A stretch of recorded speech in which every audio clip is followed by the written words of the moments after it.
Welcome into Hand Raise Guys, presented by Comer Heating and Air, Southern Air Conditioning and Heating. I am Neal McCready. That is Tyler Siskey. How we doing, sir?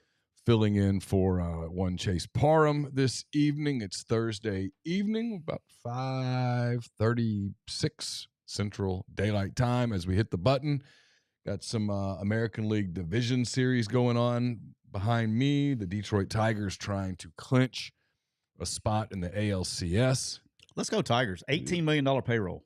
The Cleveland Guardians, on the other hand, lead 1-0 here in the top of the second. They're trying to get this thing back to Cleveland for a fifth and decisive game, I guess would be played on Saturday. So that's it. Got that going on. We're waiting on some NFL tonight. Who do we have tonight? We got the 49ers and the Seahawks. 49ers and Seahawks tonight. So some West Coast Thursday night NFL. We'll take your calls in a bit on the Campbell Clinic Hotline. Get to all that in a minute. First, let me take care of some business with some people that take care of us. It's our good friends at Comer Heating and Air, Southern Air Conditioning and Heating.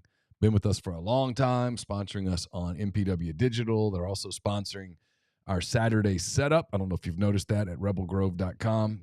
Been working on that today. LSU and Ole Miss in Baton Rouge on Saturday night. I'll have a content item up to you late tomorrow.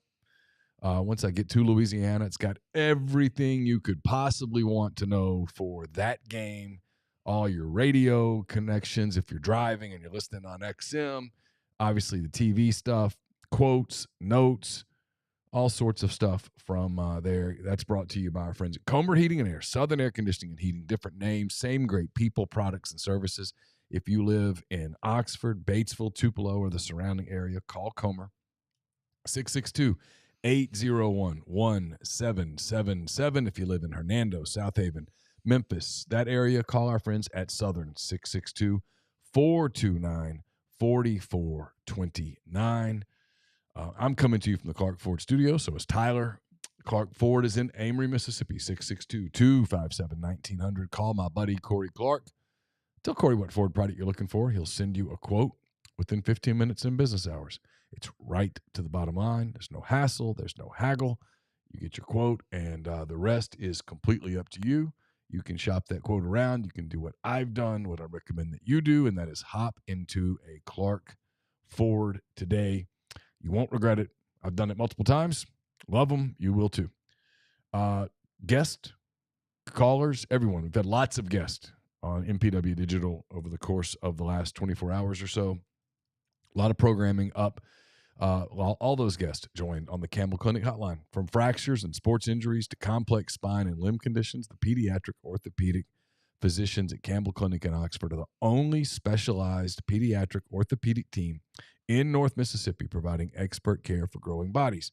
Visit CampbellClinicOxford.com to schedule an appointment or to call 901-759-3111. This will be a Friday, actually be a late Thursday because I'm going to load this thing tonight.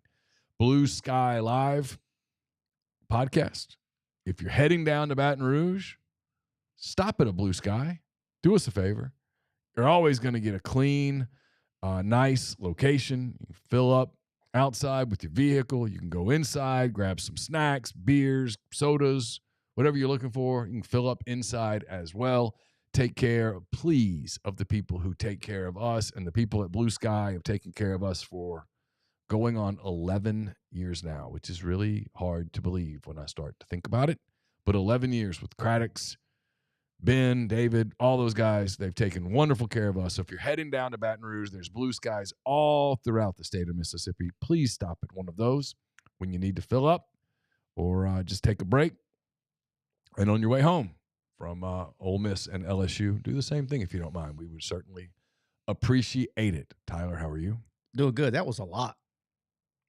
I was impressed. That's like it's been a week. It's been a week. I did this isn't about me, but I did the My Dogs Are Barking podcast. Yeah. I was a guest on their show.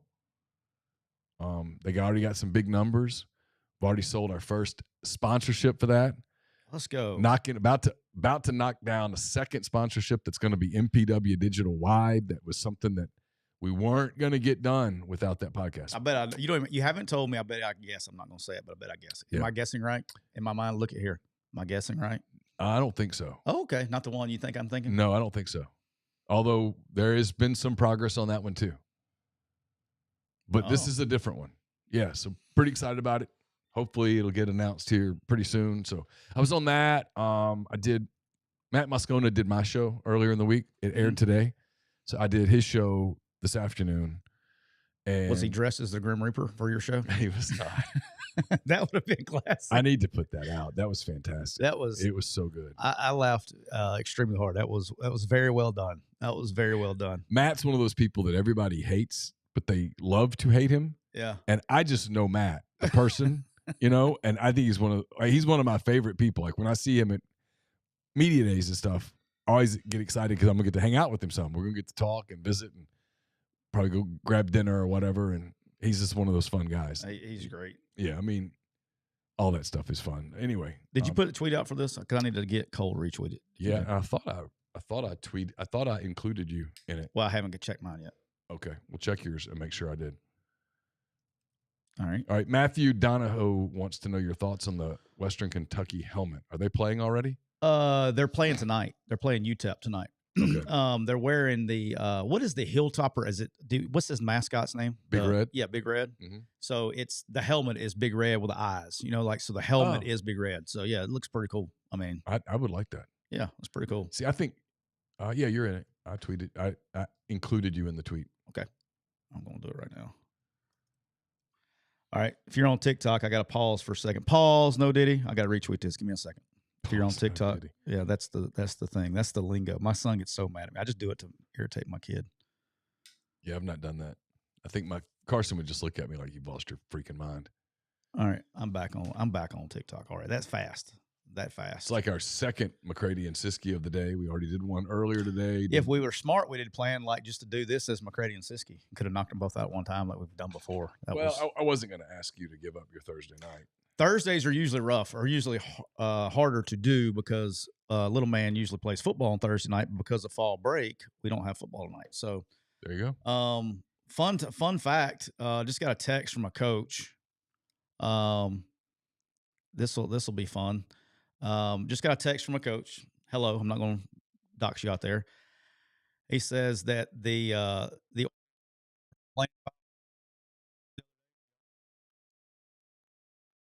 they have called a national coaches meeting for next week regarding pitching. Power of MPW Digital. Hey, let me tell you what we're doing at MPW saving Digital. arms. We're costing doctors who have to do, but we're saving one young arm at a time. I know Reeves more. I know Reeves well, and I think Reeves would be willing to lose a little bit of money to not operate girls. Yeah, let's go. Hey, caller, who do we have? What's up? It's Jackson. What's up, Jackson? Yeah, I got another question. All right. For both of y'all. Okay. We're all ears. Have you had a good week? Yes, sir. Good. What you got? What's your favorite sporting event you've ever been to? For me, it's easy. Like best and stuff. Game 3 of the 2016 World Series. Coolest thing I've ever been to. That would be cool. It was the first World Series game in Chicago at Wrigley Field since 1945. It was really, really cool. It was neat. It was kind of it was borderline emotional. I'm going to tell you the most exciting sporting event I ever went to was Game 5 of the Western Conference semifinals in the NHL in St. Louis. Chicago Blackhawks, St. Louis Blues went to overtime. Blackhawks won in overtime. That was electric. That was incredible. Playoff hockey. Yeah, I enjoy. Actually, I don't. I'm not a big hockey guy, but I enjoy playoff hockey. Jackson, first of all, I've heard you call on Hand Raised Guys a few weeks now, and I'm glad you called in, man. So my first son, the eldest, his name is also Jackson. So I'd like to compliment your parents on your name selection. They're probably listening right now. Okay. My favorite sporting event I've ever been to is I went with my middle son. We went to the UFC 279, 280, somewhere in there. We went to the UFC pay-per-view. It was Juliana Pena and golly, what's my girl's name, Neal? I'm asking Neal. He's not going to know. I couldn't begin. Jeez, me Christmas. I've already forgot her name. Anyway, it was a pay-per-view in Dallas that we went to. And really, that was UFC is by far, without question, and I've been to the World Series. I don't count football because I did it for a living, so you kind of lost your fandom part of that part. But UFC by far for me. Okay. I've been to the Masters. I've got all kinds of fun stuff, but that was for me. It was the UFC. Rousey? No, it wasn't Rousey. She just retired. She was the champ, and she just retired. Anyway, it was their first fight. What about you, Jackson? What's your favorite one? Ole Miss LSU last year. Oh, yeah. That was a hell of a game. That was actually a really good game. That was an electric game. That was a hell of a game. I'm trying to think about the college football game that I would say was the best one I ever covered.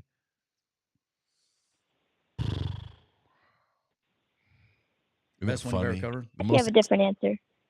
The most exciting one I ever covered. I mean,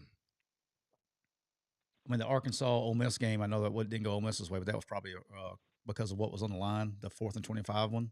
Oh, that was a hell of a game. But that one didn't strike me. The one that sticks with me a little bit is Alabama Ole Miss 2014, Katy Perry. Oh, yeah, Katy Perry game. That whole day, I remember that day. Me too. So that day sticks with me a little bit.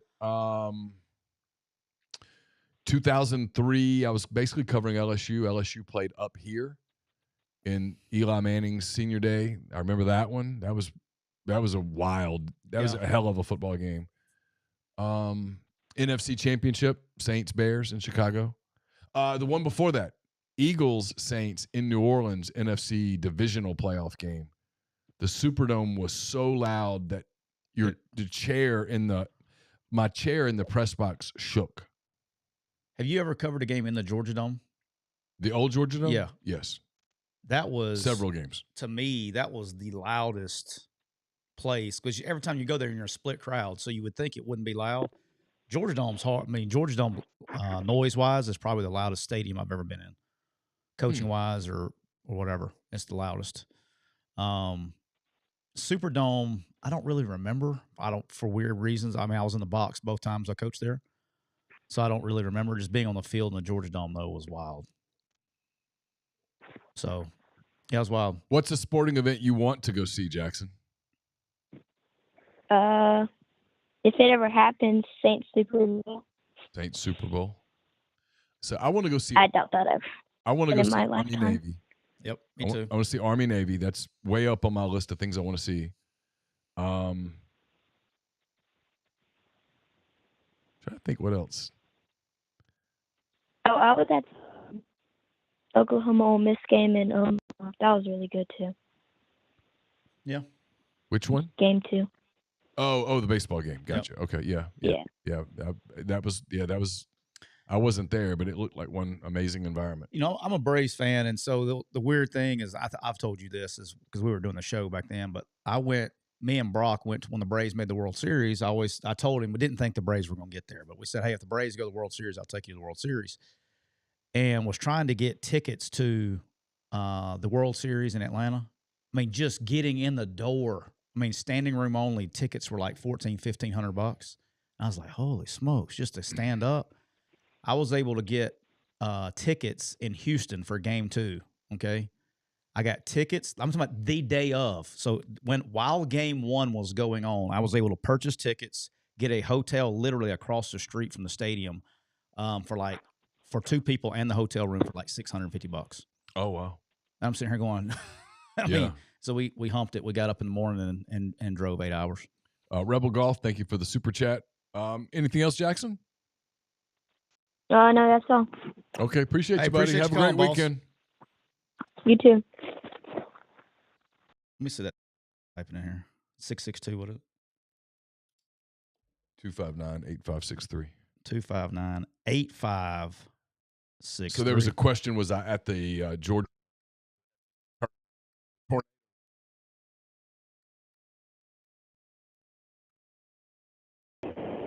I was at that tornado game.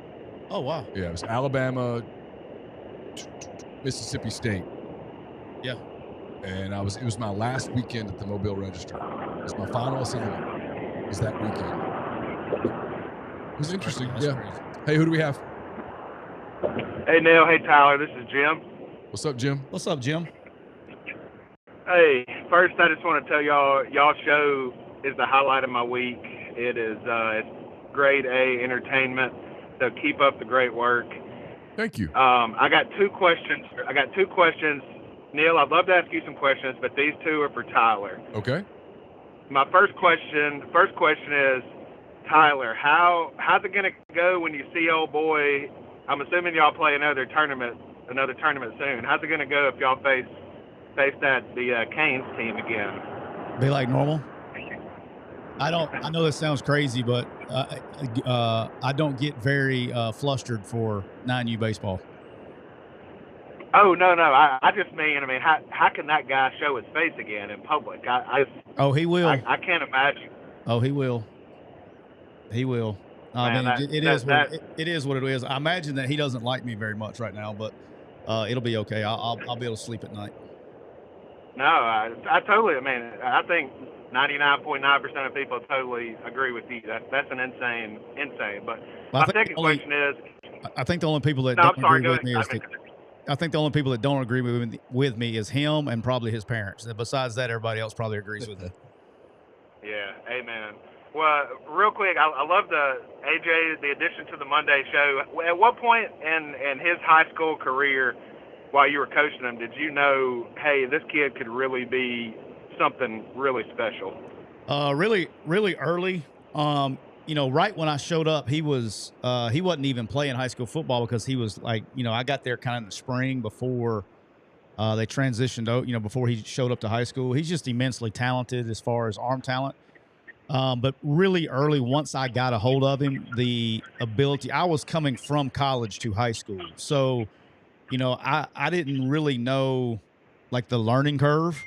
And so as soon as he could start handling protections, and I could tell how quickly he could pick up protections and changing runs and points and things like that, I was like, hey, this guy's pretty good. And then he was just naturally one of those guys from a coaching standpoint. He was just one of those guys that I didn't have to tell him things twice. I could tell him one thing one time and he would never forget it. You never had to repeat instruction. And so when you don't have to repeat instruction, you can be really good. Now, he had some growing pains. I always like to tease him. We played the eventual state champion. He started as a freshman, and we played in the third round. We lost his freshman year to Homewood, who was in the middle of a legendary run in the state of Alabama at that time. And we had a lead on them in the third quarter. They came back and beat us late. But AJ threw more interceptions in that game. I think he threw 5 than he threw the rest of his career combined. And then after that game, he was kind of on a mission to be really good.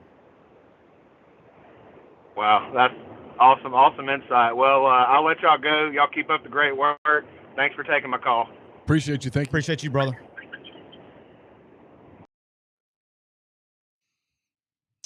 Yeah, that was he's and you probably knew pretty quick too when you started covering him, right? You saw so many guys, you could tell when you saw him play for the first time. Yeah.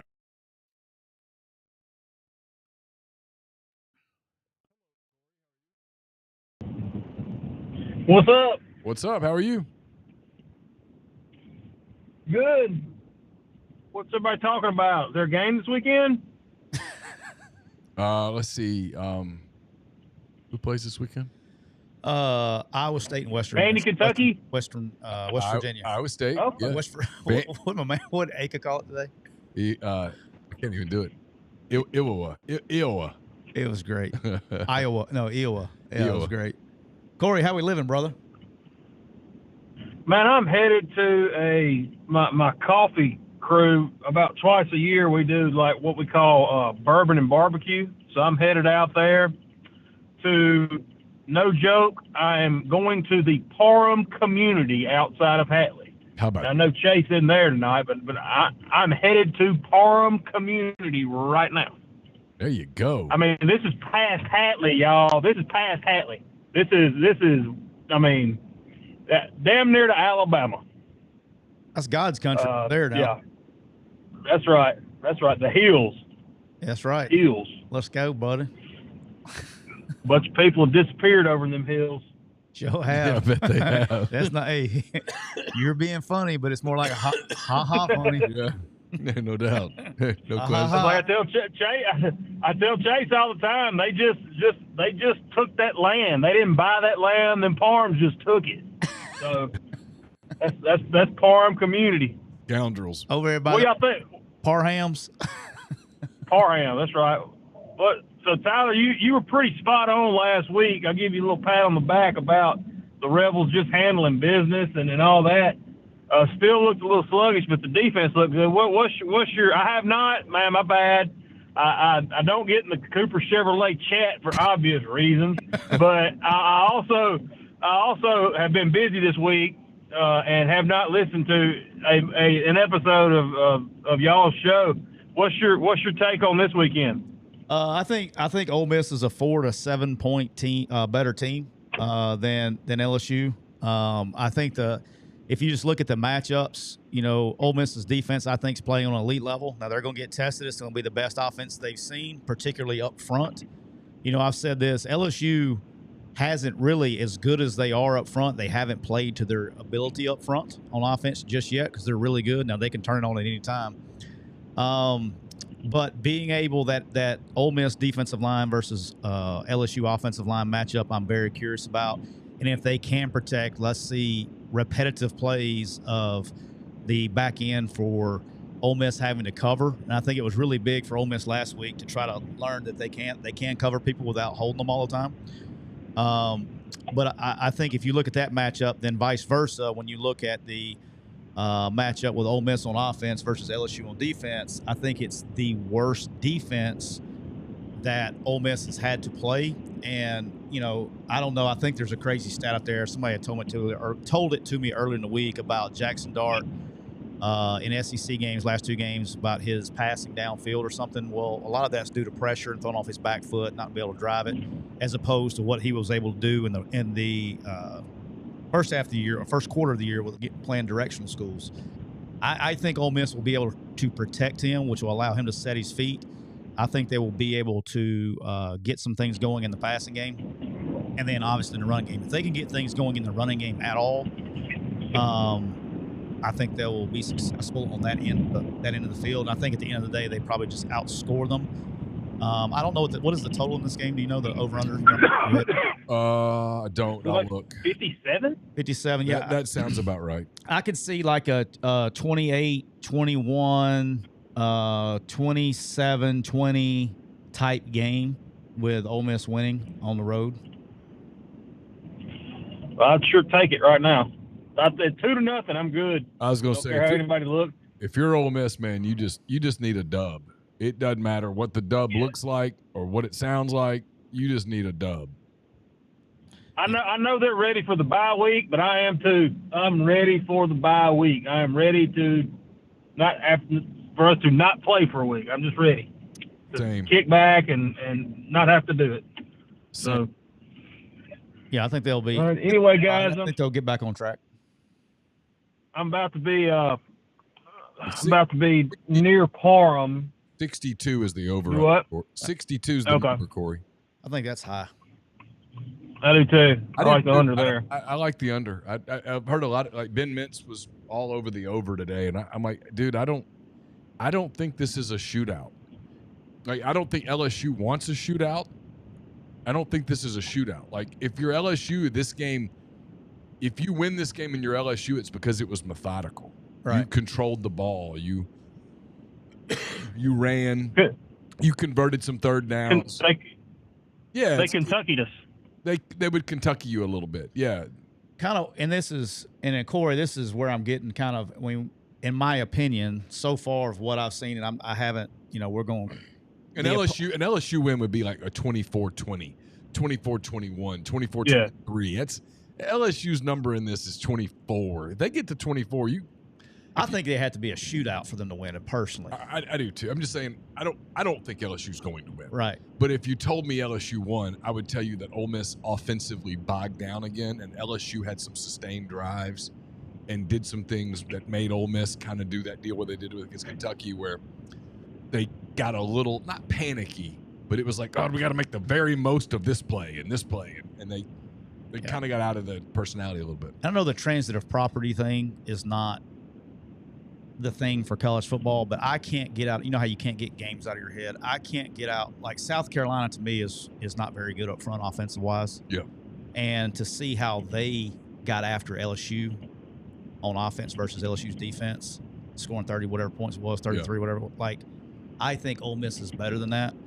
And here's my interesting stat. I'm gonna get Scoops to pay attention to it on Saturday. Is I think when Ole Miss in any drive they get the ball, if Ole Miss first downs in a drive, they score. Okay, I'll watch that.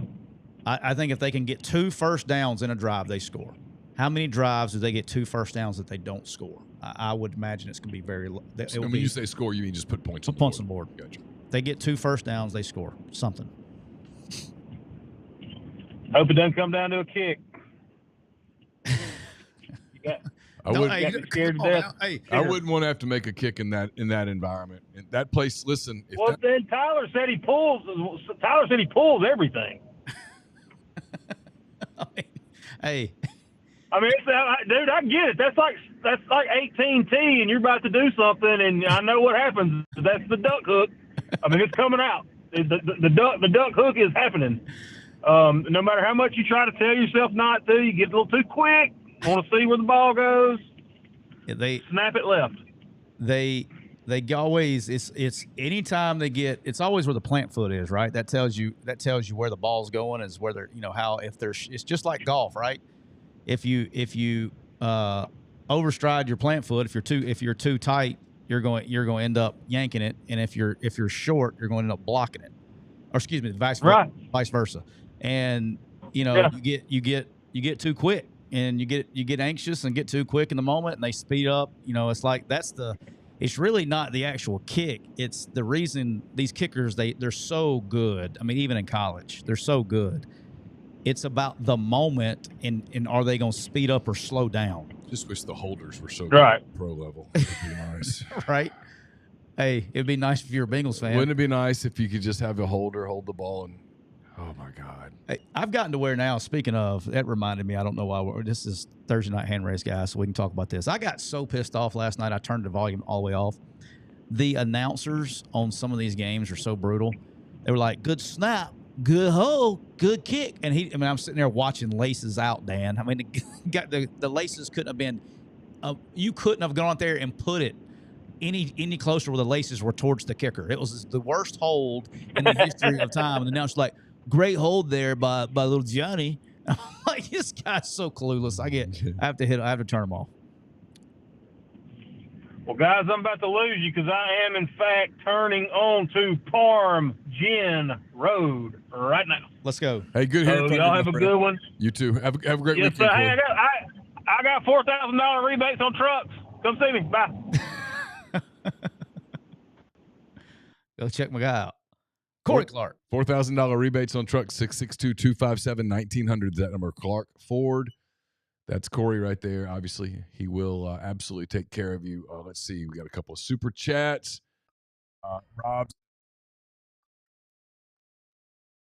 Hold on, caller. I'll get to you in 1 second. Rob says, thanks for all y'all do. Appreciate that. Jonathan Ingram with the super chat says, if Neal doesn't have orange pepper seasoning, somebody is fired. It's in my cabinet. I still haven't brought it. It hasn't been opened. Hey, caller, who do we have? This is Aaron, all the way from Oklahoma. Where in Oklahoma? I'm smack dab in the middle of Oklahoma City. Thunder up, baby. Let's go. Yeah. Preseason's happening, my man. Hell yeah. Did you see that last night? They inserted Caruso for Giddey, and it looked seamless. It looked good. Hey, it looked good. And they put Hartenstein in there, and all of a sudden we're setting some screens. We couldn't set screens last year. We're setting screens this year. I'm going to tell you, I like what I see so far. 2 preseason games, and everything looks nice. Looks like J-Dub's making a big move. I like this team. I like this team. It's fun to absolutely be able to predict that the Thunder are going to do big things and believe it. I grew up a Bulls fan, and so when Thunder fans were saying, "Who's this guy?" I said, "Oh, you're getting a guy. You don't know it yet, but you're getting a guy." He's a guy. Alex Caruso is a guy, no question. Well, I normally when I'm fun. This is fun because we're talking about sports right here, and Siskey has no freaking idea what we're talking about. Oh, I know who. And this is so nice. I know enough to know that that Josh Giddey, is that right? Yeah. He likes to Diddy. Oh, okay. I knew it was coming. There we go. I knew it was coming. There we go. Ridiculous. Call me a liar. I can't. All right, what do we have, caller? I'm sorry. Sorry about that. Yeah, my bad. Well, boys, normally when I'm doing my radio show here in Oklahoma, I'm taking calls. So this is kind of cool for me to be calling somewhere for the first time in about 8 years. Let me ask you this. What is the best rivalry game in college football, and why is it not Oklahoma and Texas? Oh, how many do you want me to go put in front of Oklahoma and Texas? Oh, don't break my heart, bud. We had such a good conversation the other day. I honestly have three that I would put before. All right. Alabama, Auburn, Michigan, Ohio State. Okay. And Ole Miss and Mississippi State.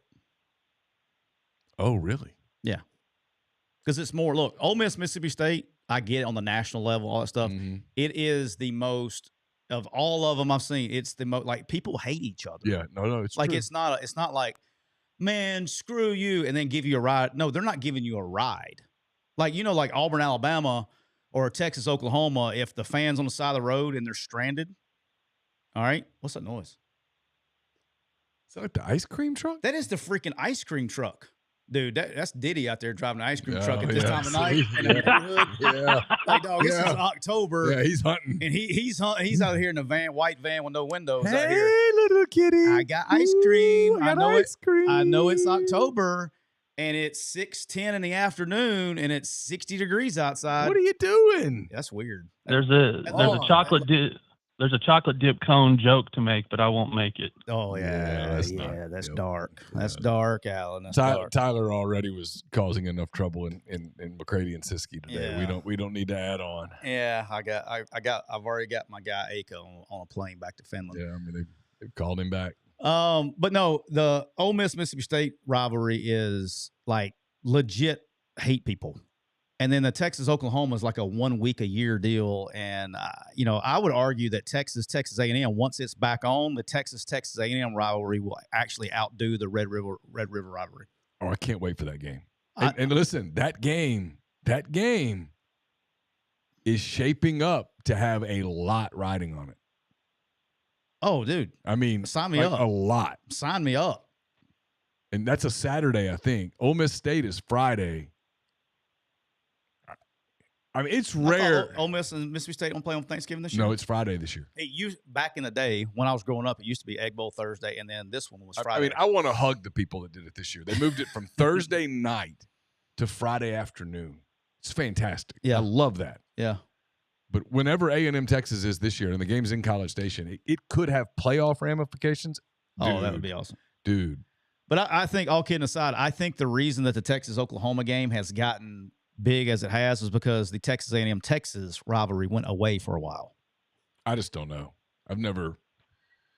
It's one I've wanted to go to, Texas OU. I'll tell you one that's overrated. You want a rivalry overrated? Florida, Georgia. Overrated. Yes. I don't know if anybody really even – I'm with you there. Well, in Jacksonville, and they do half and half, and it's whatever. It's just like, Right. Well, and I'll tell you why OU fans get such a kick out of the game is it's kind of like when your older brother was a big athlete and then the younger brother comes along and he's a better athlete and it annoys you and there's no reason that he should. That's kind of why Oklahoma fans get such a kick out of it. This is a tiny little state, what would be considered a flyover state that doesn't have amazing high school football. There shouldn't be any reason you can recruit to Norman, Oklahoma. And if you're the University of Texas, you ought to be able to get every big recruit out of Texas, and you can't. And this little brother up north of you, 7 out of the last 10 meetings stumps you. And I think OU fans get a kick out of it that they get to annoy that state for an entire year after they win. Oh, Yeah, I mean, I can see it. And they used to, By the way, ESPN did a fantastic job this week on a story on Barry Switzer. Yeah. Have you read it? No. It's excellent. Really, really good. Really good story. Incredible writing. Yeah, OU for a long time. OU kind of, in my opinion, where they in recruiting, they've always hammered Texas and always done a great job.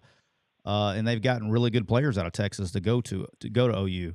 TikTok went away. What's that? Someone says goodbye, TikTok. Did you lose it? No, they're still here. Okay. They're still here. They were probably in my Diddy dark stuff is what they're talking about. Yeah.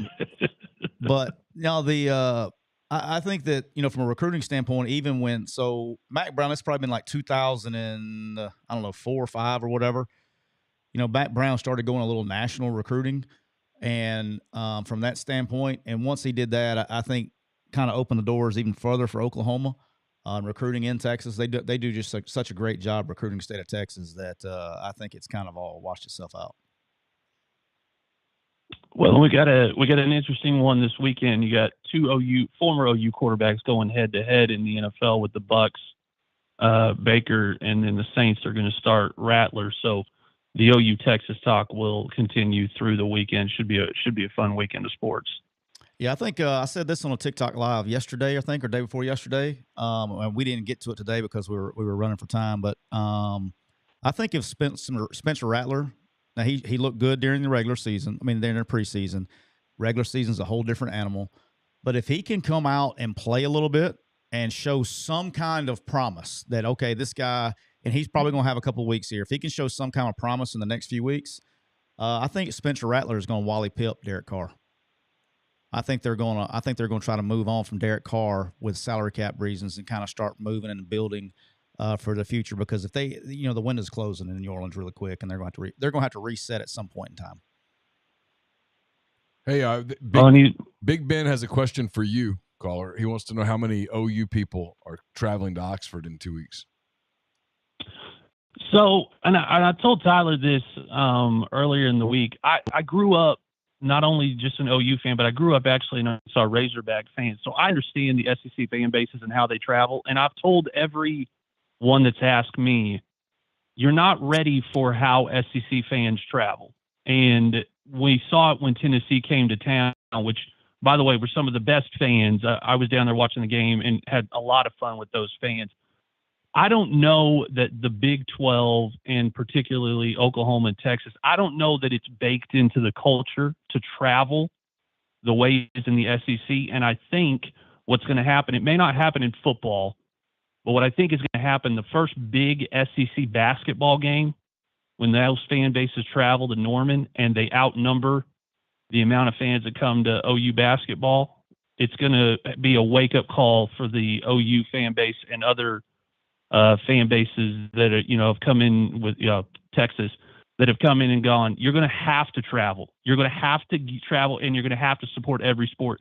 I took my wife last year to watch Arkansas play Oklahoma State in baseball for the regional. There was more Arkansas fans there on a Thursday night in Stillwater. I don't know if you've ever been to Stillwater. There's nothing else going on a Thursday night in Stillwater. No excuse to not go out there and watch regional NCAA baseball. And there was almost a fight in the stands because the Arkansas fans are just doing what SEC fan bases do.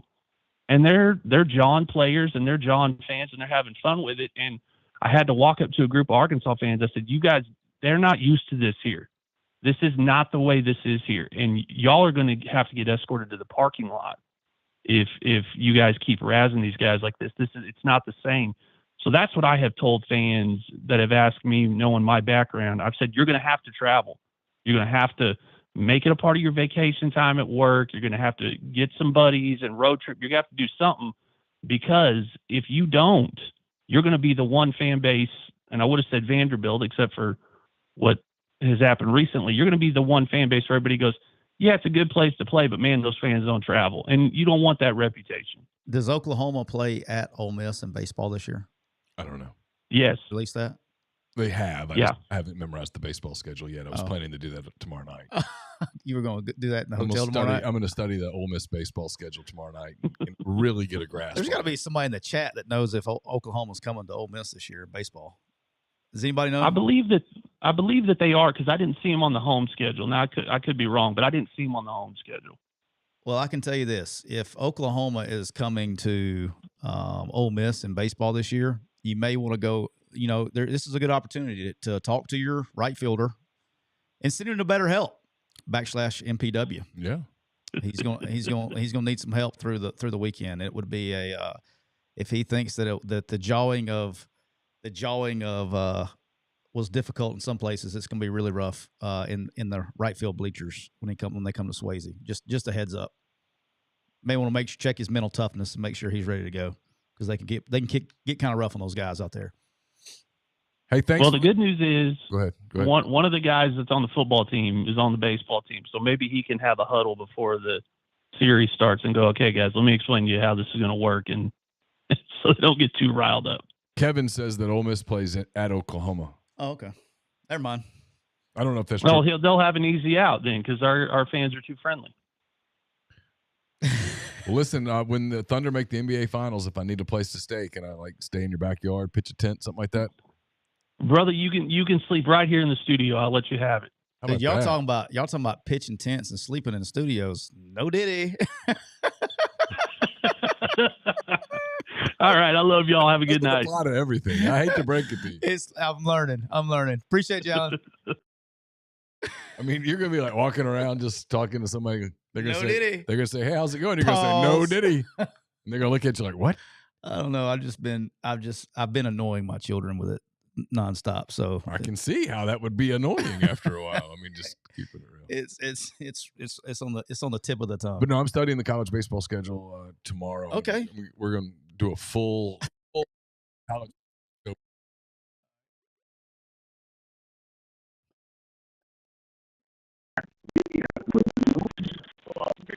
Hey, who do we have? Oh, do I have two of y'all on at the same time? Oh, this is classic. Oh, that's not good. All right, look, no offense to somebody. I'm going to hit the hang up button on somebody, and the other one call back. Call back. I don't know what happened. All right, do we have anybody now, or do I hang up on both of you? I think you just got one of us. All right, I got Brandon, right? Yeah. That's my guy. Siskey knows me. That's my guy. What's up, what it is, homie? What it is. Hey, no diddy. Hey, Brandon. God almighty. Brandon, can I ask you a question? Yeah. Did you know that PTG Outdoors is a Caymas boats dealer? I heard something about that. Do you know they have both fresh and saltwater boats? I did not know. You did not know. They also sell and service Mercury outboards. I didn't know if you knew that. I was just making sure that I did know about that. I love it. This is our good friend PTG Brandon from PTG Outdoors. Welcome to the show, sir. How we doing, man? Man, what it is. What it is. How we living? Hey, talking about the Oklahoma fans don't travel, they do not, because I was in Omaha for the college CWS a couple years ago. Yeah. And it was 90%, 10%. But I don't. They were good. Let's not judge them on baseball. Let's wait and see what they do in football, because a lot of people don't travel for baseball. And Ole Miss, hell, it's right up the road from them. Yeah, but I know somebody who was at OU. He just left, but he was in that program. I know they made it to the national championship and stuff, but it's not a big deal there. Well, baseball, to be fair, there's not very many schools on the planet it's a big deal. It's really not. I can tell you right now is if Alabama or Auburn are in the World Series, there's 20 people that are there. I mean, it's it's not a big deal. Auburn, LSU's big. Yeah, LSU. Texas will be big. Texas, Ole Miss, Mississippi State, Arkansas. Florida, maybe? No, not at all. Well, that's South Carolina. Even Tennessee. They traveled a lot now because they're into the Vitello thing. Yeah. Arkansas. I'm pretty sure he was even talking about basketball and shit. I mean, people are going to travel. SEC schools are going to travel. I'm going to be. I'm not seats in the basketball when they come to Ole Miss. I have my seats that I like to sit in every time, and I'm used to up there sitting by myself. So I hope they don't come here and take up all my seats. Yeah, I would agree. Maybe give those seats up for the Tad Pad game. That'd be good. I like the Tad Pad game, man. I'm kind of partial to it. I miss the Tad. I mean, I know that the pavilion is very nice, but there was something about having to go to a chiropractor after sitting down for a couple hours that it just hits home with you. You know what I mean? I mean, I enjoyed the Tad Pad. Nothing like seeing the light outside, you know, on a Saturday afternoon. I mean, if you can watch the stars and see the daylight, nothing like it. You've heard the David Brandt, Andy Kennedy story? Yeah, it's great. One of the best stories ever. Yeah, AK tripped me out with that. I get asked this because everybody knows that I'm a huge Ole Miss fan. I get asked this all the time because they think I'm plugged in for some reason. All right, so the Bentley deal, and I don't want to ask y'all why he's not playing or anything like that, but I think I remember you saying something about Lane Kiffin whenever it comes to players not playing. Like, if they piss him off, they just won't play. He won't play them, period. Oh, yeah. Is that he is the king of the doghouse now? Yeah. I will say that. And it's not an Ole Miss thing. It was like that at Alabama. I mean, when you're in the doghouse, it's hard. No, Diddy, to get out. It's hard to get out of the doghouse. No, I mean he's I make this very clear. I do not know that to be the case. I'll make that very clear. I don't know. I haven't asked. He's on 0 injury report. No, he is playing. I mean, there's a reason he's not playing. There's one of two reasons, right? He's either A, been beat out, or B, he's in the doghouse because he is dressed and he's playing all that stuff now. Or C, both. Yeah, or C, both. But here, all right. So I am going on record. I went on record this afternoon. I'm going on record and predicting that you see 24 carrying the rock a little bit this weekend. I think so also, but all right, so I would think that Bentley would be all right. So the end of the Kentucky game, Parrish, I mean, he was having to come off the field. He might have been 80 to 85%. Yeah, probably. I mean, they threw him back in there at 80%, knowing that Bentley is probably better than Parrish's 80. Yeah, and look, I probably should have done a better job explaining this on the post-game show with Chase. And when you're in the 4-minute drill, and I need to explain this to the fans a little bit too. When you're in the 4-minute drill, all right, it's a subsection of the call sheet. So it's a specialized, it's a situational football, and you practice it just like you practice third longs. You practice it like you practice the coming out script. It's a small section of practice time that takes place each week is on the 4-minute drill. And when you rep, like you can't get, it's such a small specialized section that you may not rep, 3-4 guys at each spot on those plays. They're going to get 10 to 15 minutes a whole week working on that section of plays. And you're going to play. So if somebody, I guess as a coach, if I got a guy that's 80, 85%, as long as he can run, if he's the guy that's gotten all the reps on those plays, I'm going to play him in the game. I'm not going to play somebody because most of the time those are not all game plan plays, but a lot of game plan runs to move the chain. And so if that's something that he hasn't repped, you're not going to put him in the game at that point in time. And so, you could go to that. Now, there may be a time where hey, both guys go down and we got to come off the script and just run our best base runs or whatever it is. But they were very evidently with the play calls they were calling. It was all new runs and game plan runs. That was on the 4-minute script to end the game. So, but you're not going to play guys on Saturday that haven't repped. And I do know this, working with Lane, he's not, if you're not repping, he's not playing you. That's an NFL mentality, and whether right, wrong, or indifferent, if you got an opinion, not you, but and fans have an opinion of it or whatever it is, it's worked. He's getting paid $9 million to do it. So up to this point, it's worked. 100%, and is what it is. You know what I mean? But I don't know. I'm just going to clip this out of this whole deal. And then whenever people ask me that, I'm going to start hitting play on my damn phone because I get asked this shit 100 times a week. And I'm like, man, I got no clue. Yeah. And that's the thing is like, you got at some point in time, I mean, I get that there's, I understand it. You know, I mean, I understand the frustration because it doesn't make any sense. And I agree with the fans. There's no one that can tell me you can't regress that much. There's not one person that can convince me that 24 at worst is not the second best running back talent wise. So why is he not playing? And so from the outside looking in, from a coaching's perspective, it's one of two things: either A, the coaches feel like he's regressed and gotten beaten out, or B, he's in the doghouse, or like Neal said, it's one of both. I don't think it's another reason. He's healthy, but I got a sneaky suspicion that we'll see him this weekend. I'm not only 100% sure that we'll see him. I think we'll see a little bit more Rashad Amos this weekend also. I don't know if they were trying to make it through the first half of the season with just two backs and having the other two backs healthy at the end of the year. No, they don't do that. You can't. That's the whole. I'll kill one theory that they were saving him for a surprise. Nope. Yeah, you can't do that. Dead. You can't do that. That one's DOA. Not even 0%. Yeah, you can't. All right. That. Well, we can have a Trump bottle of wine bet if you would like.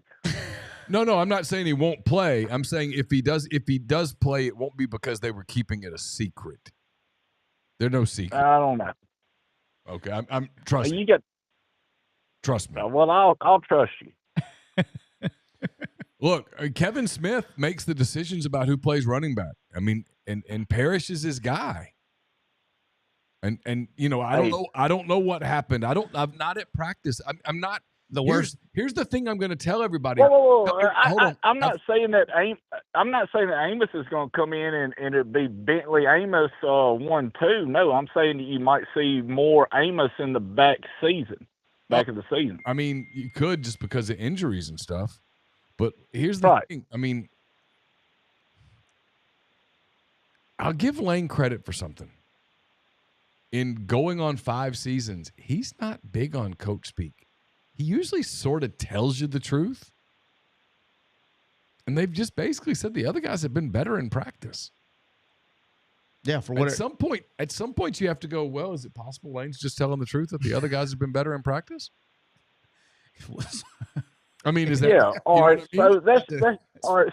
So going with Pooh Paul, all right. So he's not a very good practice player from what I hear, and that's the reason he wasn't starting at the beginning of the year. He comes out, he kills it in the. That dude can play. He kills it in the game. Yeah, that guy can play. I watched enough of him. I because of where I was sitting in the game, I got to see the end zone copy. That guy can play. That guy's an instinctive. But apparently they challenged him this summer to lose some weight, and he did. They told him he had to be quicker, he had to be lighter. He did. I don't know what did or didn't happen with the other players. I mean, yeah, I'm not defending Lane. I have no it doesn't matter to me. I mean, I'm just saying I think I thought y'all were best buds. Y'all talk every day. At some point, I just think you have to say it's possible that he's telling the truth, though. That's a bomb. Look at that. Holy smokes. 2-1 Jose Ramirez. Did you see Stanton's bomb last night? Yeah, he crushed it. I mean, that ball was on the shoelaces. 2-1 Guardians. I still want to say Indians. 2-1 Guardians, top 5. Jose Ramirez, who's one of the most underrated players in all of baseball. 109.9 off the barrel there. They had him and Lindor at the same side of the infield in that World Series in 2016, and I about died.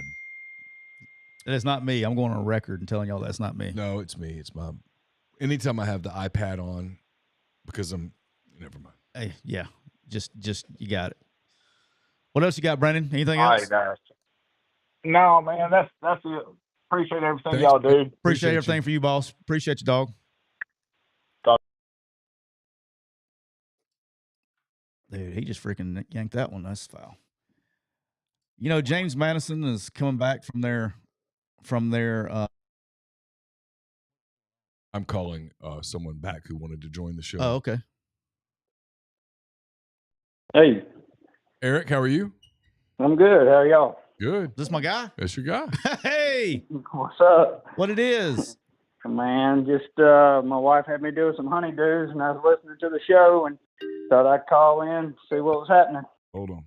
You got to see Scoops over here. Scoops has got he's phones and we got iPads and lot. computers. Got a lot. I'm low key impressed though. I mean, you got a phone, an iPad, and a computer going.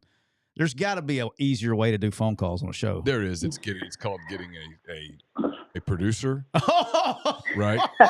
And then what you do is you get a call screening deal. Oh, but you would need the producer to be in another room. Oh, because he would be taking, or she would be, or they would be taking the calls. Lions, if possible, would be taking the calls and screening them, and then there would be a interface, but where that person could communicate with me, usually via text of some sort, to say, "Hey, Eric's on line 1. He wants to talk about whatever." Gotcha. I don't have that. Oh, so where's Aka? He's at soccer practice. Hey, I mean, Eric, you know, I got CTE, I got ADD, and I got OCD. And sitting here watching Scoops do this phone thing is really triggering my ADD and OCD. Yeah. So the other day, the 801 number that y'all give out, that has been for years coming in on a cell phone. So I called Chase Parham and said, "Hey, I want this number on the landline at the office." So the girl is not keeping up with the office phone, the landline. They took my cell phone number and sent it to the landline. So she had mine, which I average about 60 calls a day like you guys. And she had that one, the landline, and the other cell phone. And it was just craziness. I couldn't have been any less happy with C-Spire for about 24 hours. So, but everything going well.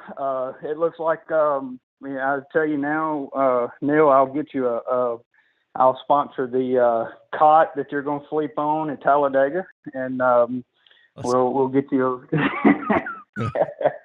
It's not over yet. You know, he's bringing in his right now. Yeah, secret weapons. So when I was a kid, and I thought about this, it would fit his shirt perfect.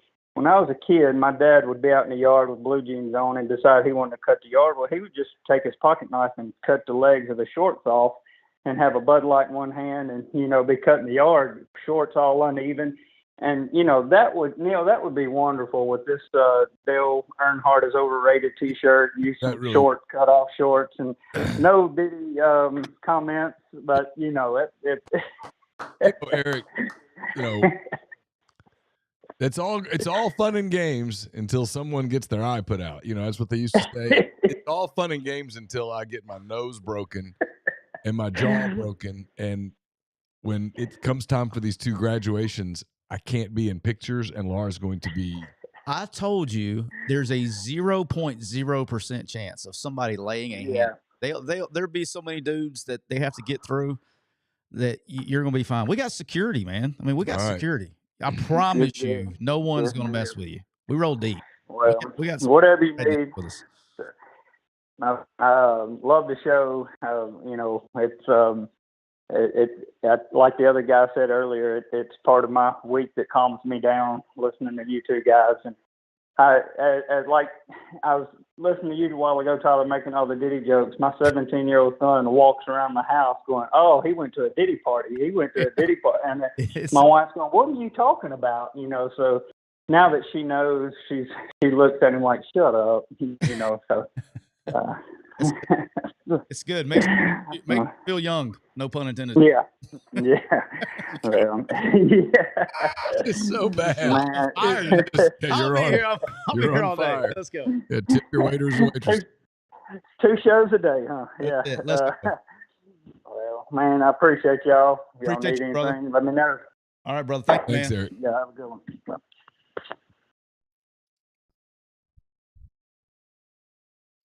Hey, who do we have? Bob Williams. What's up, Bob? Bob, what it is? How's it going, guys? How's it going? Good. Long-time listener, first-time caller. Just have 2 things I'd like to shout out. Number one, as everyone else has said, you guys got the best podcast out. I got hooked last fall and listen every time I can, hop in the lives every day. So shout out to you guys for having an awesome podcast. You guys killed it. Thank you, sir. All right, first question. This is for Tyler. Do you think Diddy's ever had Wendy's nuggets dipped in sauce? You know what? I'll bet you he's had nugs before. Hey, considering I better be careful saying this. Stop. Go ahead. Stop. Bob, you about to lose a sponsor. Yeah, You about teed me up to lose a sponsor. But let me go to Let's Neal. not piss off Blue Wire. Let's not do that. I'm just messing with Piss y'all. off Blue Wire today. That teed me up, though. I have somewhere I'll tell you later. I had somewhere I wanted to go with that I'm one. sure you did. Let's just not go All right, there sounds good. today.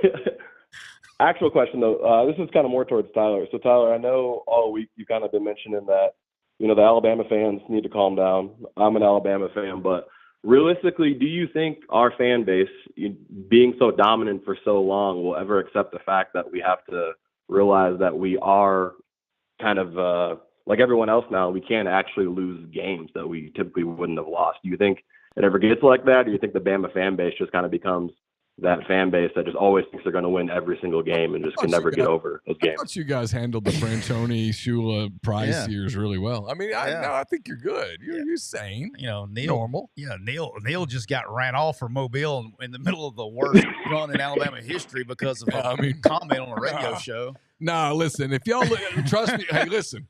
Trust me, Bob, when I tell you this. Okay.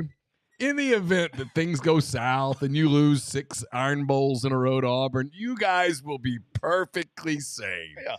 Perfectly rational. You'll be fine. It'll be fine.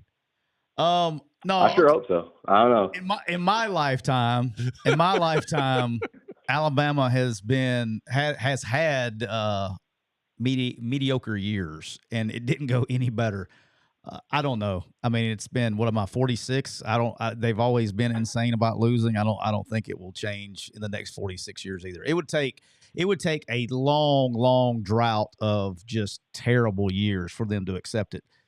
Terrible. I'm not even talking about mediocre. I mean, it would take terrible years. Did he get it? Yep. He got it. Tie game. It will take a long time of being like 4-8 for them to come out of the. I mean, because look, when Shula, what was Shula's record? Do you remember towards the end? I don't remember, but it wasn't great though. I don't remember the exact. Like 5-ish. Yeah. I mean, he actually did have a pretty average season. Yeah, every coach at Alabama has had a 10-win season. I think I've heard. Even that is true. That's a good point. But yeah, it's just one of those things where I just think it's in that state, man. I mean, geez, Christmas. I think it's going to be a long time. I know, man. It was crazy because in all my years watching Alabama football, I'd never heard a fan base pick on the coach's outfit before. So that was a new one. Yeah, they would. I was like, what in the hell is going on? That's when we're out of control. It's one. Oh yeah. It started out very, very cordial, complaining about the coaches. Did you know? I didn't know this. All right, hold on a second. Okay, we're on something here. Okay. Uh-oh. I did not know. Scoop's got the scoop. Well, this is not scoop, but I didn't know this. Mike Shula is part of the South Carolina coaching staff. Oh, I didn't know that. Did you know that? I did. Uh-oh. This will be his. So this is why, boys and girls, life advice. They don't sponsor this show, but I'm going to give them some life advice. You talking about my guy, Cole Walters? Don't coach at your alma mater. Don't cover your alma mater. Don't do it. This will be Mike Shula. Mike Shula. I mean, Bob, I grew up an Alabama fan. Roll Tide. Both of my parents have degrees from the University of Alabama. Roll Tide. Roll Tide. Roll Tide. Mike Shula was part of one of the Iron Bowls that I remember vividly. 1985, let me guess. Yeah, I was 15 years old. I mean, Mike Shula and Alabama and Auburn played a classic game at Legion Field. 85 or 86, Van Tiffen. It was 85, wasn't it? Hit a Grind's in here. Grind don't remember. He's not old 52-yard One of them field was goal. Lawyer Tillman reverse. But Mike Shula led that drive, connected with Greg Richardson. He got out of bounds. They had no timeouts left. They ran Van Tiffen out, made the kick. This will be Mike Shula's first time back in Tuscaloosa since the 2006 Iron Bowl. He's going to be out for blood. Well, let me tell you what I really hope, because have you ever met Mike? I have. He's a nice guy. Shook his hand. No. I hope they stop. I hope they recognize him. I hope he gets a standing ovation. The guy got. Yeah, it was rough. It was rough. And, he was 26-23 at Alabama, including 4 consecutive Iron Bowl losses. I said in the chat, I asked Grind what year was Lawyer Tillman's reverse. Grind said, I don't know. I was born in 1995. Damn, Grind. That makes me feel so damn old, Grind. Shut up, Grind. God, that makes me feel old, Grind. God almighty. Well, that makes me kind of, I mean, me and Grind are about the same age then. So I was born in 94. Shut up, Bob. Damn. Damn. Makes me feel Both old of you as just dirt. shut up. Makes me feel old as dirt. So, for those that don't know, Van Tiffen kicked a 53-yard field goal to win it, walked it off. At the buzzer. Yeah. And then the next Keith year. Jackson on the call was a classic call. The next year, Auburn ran a reverse, and they had the wrong player in the game. Lawyer Tillman was a slower, bigger receiver, and they were supposed to give it to a guy that's considered maybe the fastest football player that's ever lived, in Alexander Wright. Mm-hmm. And he came off, and they still called the reverse, and Lawyer Tillman, when his 4.8, 5.40, took the reverse and scored from 20-something yards out and won the game. Damn. So, yeah, I'm old. I remember that. Damn. Those hey, you're not that old. 80s were amazing, man. They were. The bow over the top game. Those were amazing. That'll games. be 1982. Those were amazing games. As a kid growing up an Alabama fan, I mean, those games were incredible. You would look at those games and think, this is wild. It was. But the Kiffin game, the Tiffin game, Auburn led. Alabama got it back, had to go the length of the field, had no timeouts, and that was Mike Shula. My point was he was part of a legendary moment, and he becomes persona non grata. Yeah, it sucks. Yeah. Don't coach your alma mater. Don't do it. That was 19. I'm going to take you back here. I'm going to give Grind an Auburn history lesson since he is so young. In 1983, Auburn got screwed out of the national championship in 1983. They were 83 and 2004. 83 because 83 they were on probation, right? No, 83. That was before they did all. They had Miami played Nebraska number 1 in the Orange was this Bowl. the Syracuse game where they tied? No, Auburn beat Michigan. Michigan was number 2, or Auburn was number 2, or Michigan was number 3. Michigan was the 3-2 game, and both 1 and 2 lost. So Auburn was number 3. Auburn beat Michigan, and then Miami jumped from 4 to 1. Back then, it was just the AP poll. They just voted you in. The media made it a national championship. That's who voted for the national championship because they didn't play it. That was why the BCS came into play. Well, what's wrong with that? The media has no bias. Yeah, the media is very objective. None. None at all. Hey, one last question for y'all. Are y'all? I remember in the summer on one of the shows, I think y'all mentioned that you were going to try to do a live show at a game this year. Is that still in the works, or what's up with that? See, what happened was we hadn't talked about it. Yeah, I was gonna say this is news to me. Yeah, we did one at the South Alabama. I thought that happened. My bad. Yeah, no, we've done it before. South Alabama Troy game. It's just it's very difficult for us to do one because Scoops covers. It would have to be a very particular week. Scoops works on Saturdays and all that stuff, and it worked out great last time because it was was a Thursday night. It was a Thursday night on my way on to a bye week on the way to okay. 2 years ago actually. That makes sense. So, but no, not yet. We got. It's been schedules. Yeah. Hey, it's all good. You guys put out a bunch of content. Neal does 20 podcasts a day, so more power to y'all. I'd add one more would probably be a lot of work. So I'll let y'all boys go. Hope you guys have a great rest of the night. Keep up the good work. Y'all been killing it. Appreciate it, brother. All right, see you guys. So yeah, that was they beat Michigan 9-7 in the Sugar Bowl. There you go. Different era. 1988. They tied Syracuse in the Sugar Bowl. I remember that one. 1988. Yep. I'm going old. I'm like Alzheimer's. I got these old memories. I can't remember what happened.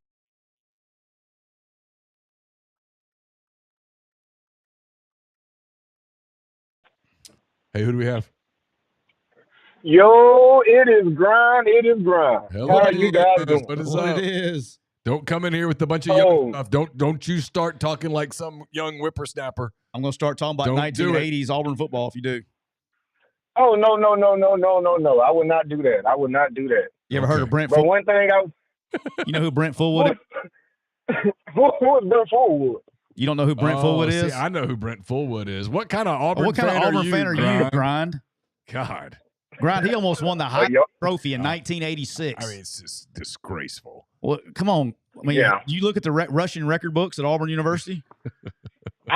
See, look, I'm not old enough to know about the close but not close enough guys from back then. If it wasn't Pat Sullivan or Bo Jackson, I don't they don't really ring a bell to me. I know we had I want to say Ronnie Daniels was the last 1,000-yard receiver at Auburn. I do know that 1999. I do know that. I covered that Auburn team. Brent Fullwood is now the 9th leading rusher. Did Ronnie Daniels wear number 25? Yes, he did. How do I remember that? Because you covered that team. Isn't that crazy? That is sick. That's crazy. All right, here you go. From 1999. All right, let me see. I know all of these. Okay. He caught a lot of those passes from Jeff Kahn because that was the year. Was that the year that Ben Leard got hurt? Oh, I don't know. I can't remember. I was gone. I was at Troy. That'd been 99. Yeah, Ben Leard, 99 or 2000. Ben Leard Ronnie got came hurt. in right when Ben I was Leard looking. broke his collarbone against Ole Miss in '99, and Jeff Kahn had to take over as the quarterback the next week in Knoxville. All right, Grind. I'm fixing to ask you like asking trivia questions. I got a trivia question for you. You ready? Let's go. All right. I want to know how many of these. This is the Auburn top 10 rushing leaders. How many of these have you ever heard of before? And I want you to be honest. Okay. I could probably name all 10. All right, name all 10. Let's go. Okay, let's do it. Let's do it. Crazy nights. Crazy legs, Vincent. I'm kidding. Go ahead. Okay. All running backs, or are you talking about quarterbacks? Are we just talking about all-time leading? Are you talking about season, careers? All-time Auburn career rushing leaders. Now I'm going to take career. All of these, all of these played since I've been alive. Okay, so that gives you crazy legs, Vincent. No. Okay. No. All right, go ahead. We're gonna go Bo Jackson. That is one. Okay, that's a free spot. Yeah. Okay. We're gonna go Cadillac Williams. He's number 2. I'm gonna guess Kenny Irons is up there. He is not. Oh. He is not up there. Okay. Kenny Irons is all the way down in 18th spot. Can I take a guess on one? You sure can. Joe Cribbs. Joe Cribbs, number 4. Oh, look at me. Have you ever heard of Joe Cribbs? I have not heard of Joe Cribbs. You've never heard of Joe Cribbs? I would have not gotten Joe Cribbs. No, I would have not gotten Joe Cribbs. He definitely ain't getting the. We would have been here. We would have been here to the next hand race, guys. All right, go ahead. So Neal's got 1. You got 2. Well, man. All right, here's what we should do. Well, see, now, Hang on. Yeah, that kind of throws me off now. Hang on. Anderson. We're gonna have we're gonna see who the real Auburn fan is here. We're gonna stop right now. You've got 2 guesses. Scoops has had 1. All right, Scoops, you got. All right, it's your turn, Scoops. It's 2-1. Okay, I can't think of the first name. Anderson is the last name.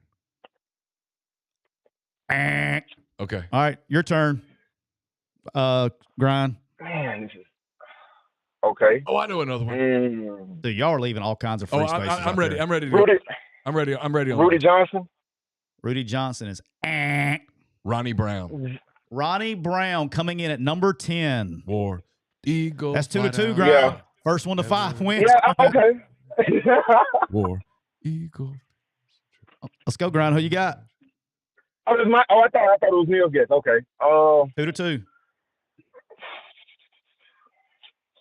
Okay, and you say they've all played since you've been here on this earth. Is Kerryon Johnson in the top 10? Kerryon Johnson's coming in at number 13. Stephen Davis. Ding, ding, ding, ding. Stephen Davis coming in at number 8. Mid-90s. 1990. Mm-hmm. Do you know he's from South Carolina, by the way? I did. From Greenville, South Carolina. It was a big loss for South Carolina. Yep. Scoops, Grind, me and Scoops are dating you on Auburn. I know. Now. I know y'all really are. About to get a. Okay. Rah, rah, rah. Sis, boom, bah. Regal. War damn eagle. Kick him in the butt, big blue. Hey, how about that, Grind? I'm showing my age with my guesses. Well, you only got 2. Man. Out of the top 10. You said you could name all 10. You saying career. Man. Would Michael Dyer be in the top 10? Dude, no, he's not going to be in the top 10. He played at Auburn 1 year. Oh, I'm going to take a stab. He's not even in the top 10. Well, he was there 2 years. He was there 2 years. The 10 year. Number 15. Okay. Man, we haven't really been running the ball like I thought since I've been born. Oh, yeah, you have. You're just not thinking right. You're going to slap yourself, Grind. All right, Brandon Neal, Jacobs is not you're there. up. He didn't get enough total. Neal's turn. Neal's up 3-2. I'm going to take a little stab here at something because I got a feeling there's a trick in here somewhere. Okay. Damian Craig. Nope. Okay. Nope. All right, 3-2. Mm. First one of 5 wins. Let's see. I'm thinking of running backs. You're going to slap it. Career running backs. Career yards. Trey Mason. Trey Mason, number 6. Oh, I would not have got Okay. Trey Mason, number I'm thinking, man. Okay. All right, Scoops. I would 3-3. I would not have. And that's a free spot too. Yeah. He got fed. Gus ran him into the ground. Gus did run him. Into the goddamn dirt. We've already said Fullwood, correct? But Brent Fullwood is number 9. Yeah, that's how we started it. Okay. All right, let me think a minute. Oh, wait. There's one pretty recent.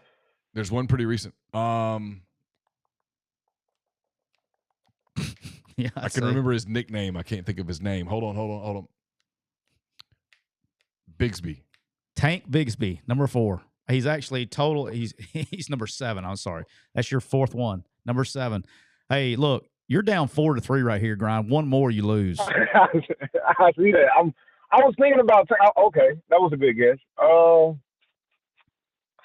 Let's see, man. He honestly took the guy I was thinking about. I'm thinking.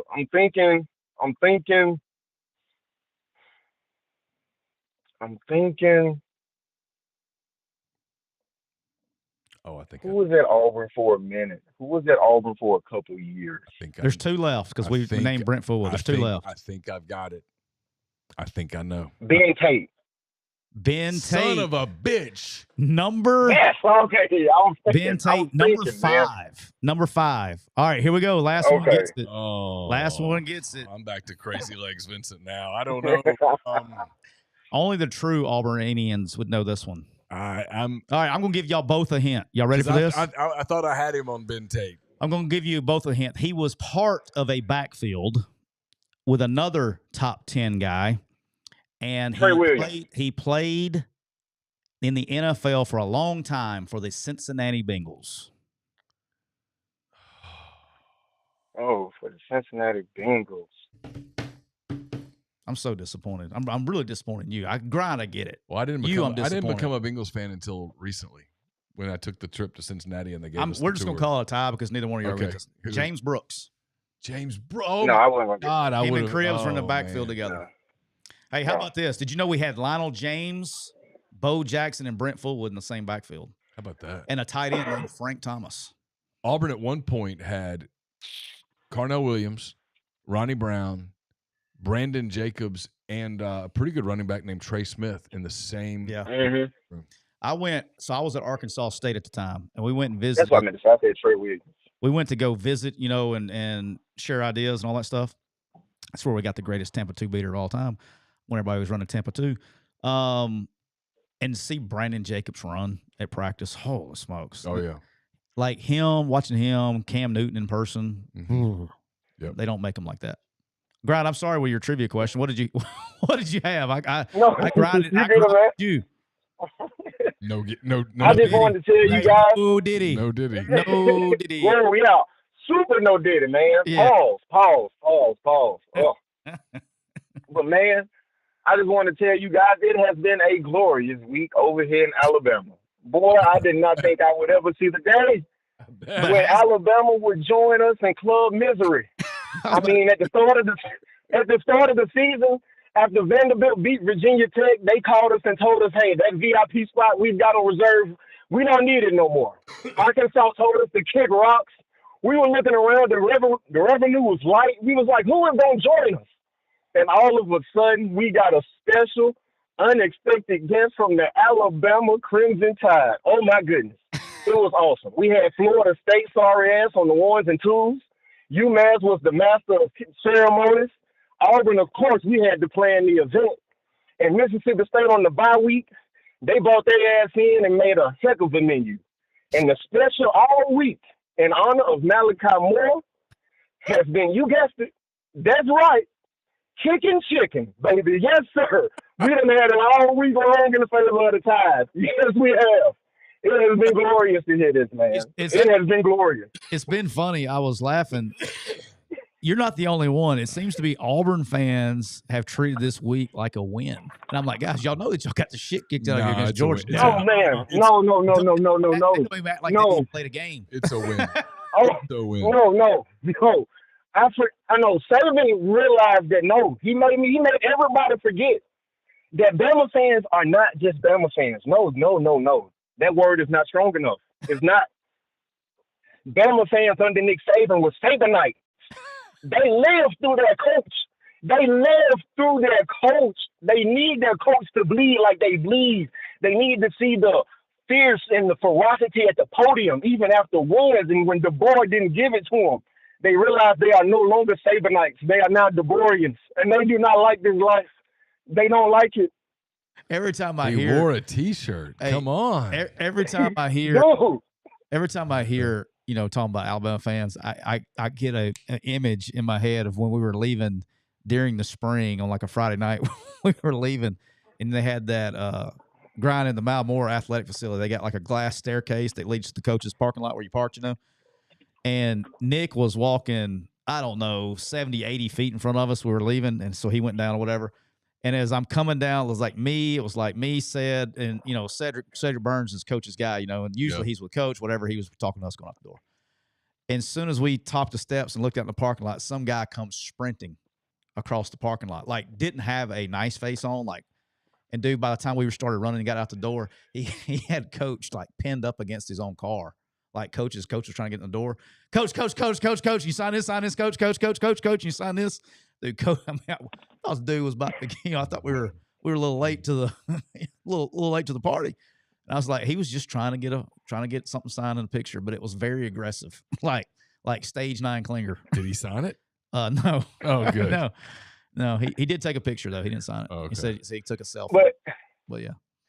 In all seriousness, will Kane Womack get the defense to the Alabama fans' liking?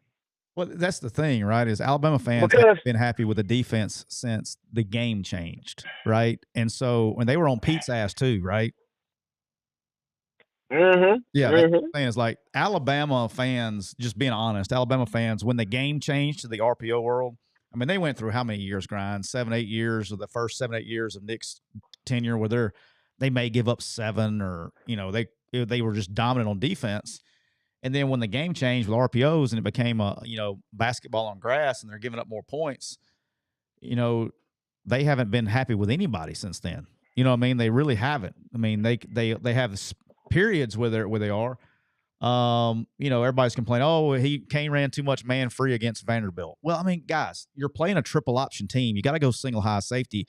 And you know what? When I line up and I'm playing Vanderbilt, I feel pretty confident thinking that my guys can cover your guys. Right? I mean, we should be able to do that. They just got their ass beat. That's kind of the point I made early in the week. They got their ass beat. And for whatever reason, they wasn't ready to play. You can call it what you want to. They got their ass beat. Hold on, Siskey. Can you say that one more time? What they did? What happened? They got their ass beat up front in the secondary. They had eye violations. We'll bring that out for all the Ole Miss fans. They had eye violations. They got their ass beat. They lost matchups that they had no business in losing. And they got beat. But the fact that everybody was like, they play too much man free. Well, they're a triple option principal team. That's how you play the shit. How much you've been watching any Army Navy? Mm-hmm. How much Mel Kiper cover 2 have you seen against Navy and Army on defense? No. You don't. That's what I'm saying. That's how you play it. And when you have better players, when your X's are better than their O's, you have to have trust that you can play man free and cover those guys so you can handle the assignments. I mean, that's just part of the deal. I mean, there's no secret in when you're playing that. But you got to give Vanderbilt credit too. Now they kicked their ass. They came ready to play. They were not intimidated. I think the quarterback brings that kind of mentality to the team, and it happened. They got beat. That should be like the new intro to the. That should be like they should. Whoever the the guy that does the clips, he should clip that little segment, and that should always be the intro to the pod. To the pods. Hey, you gotta give credit to Vanderbilt. They kicked their ass. We know who they talking about. We know who y'all talking about. We know. You know.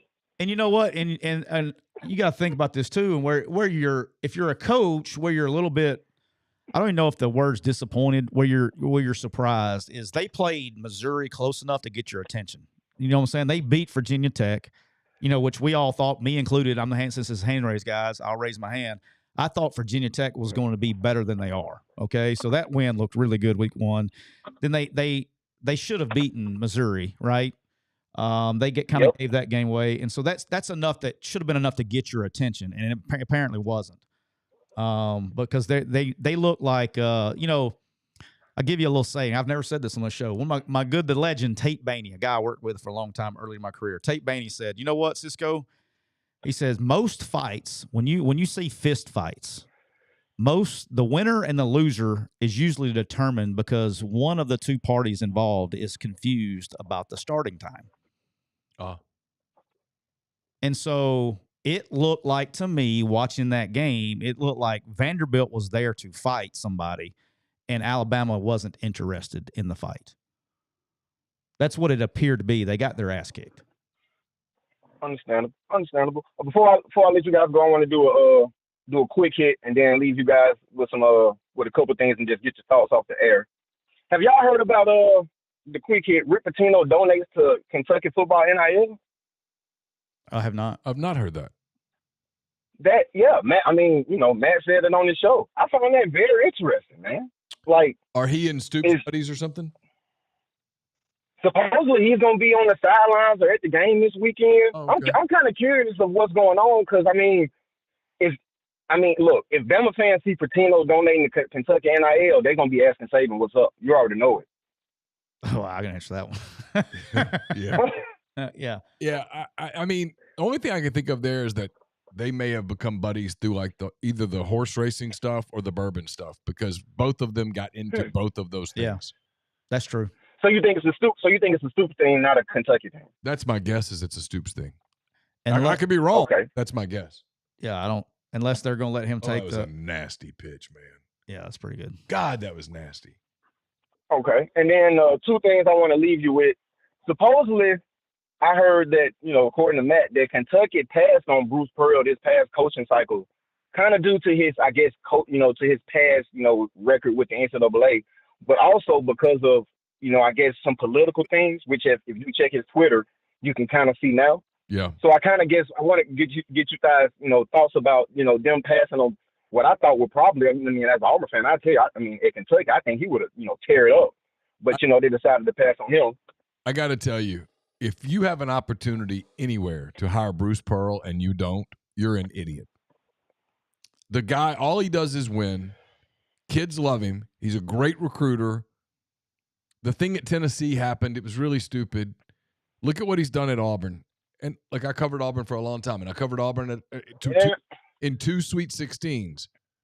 But he's made Auburn a completely different kind of basketball program than it had ever been before.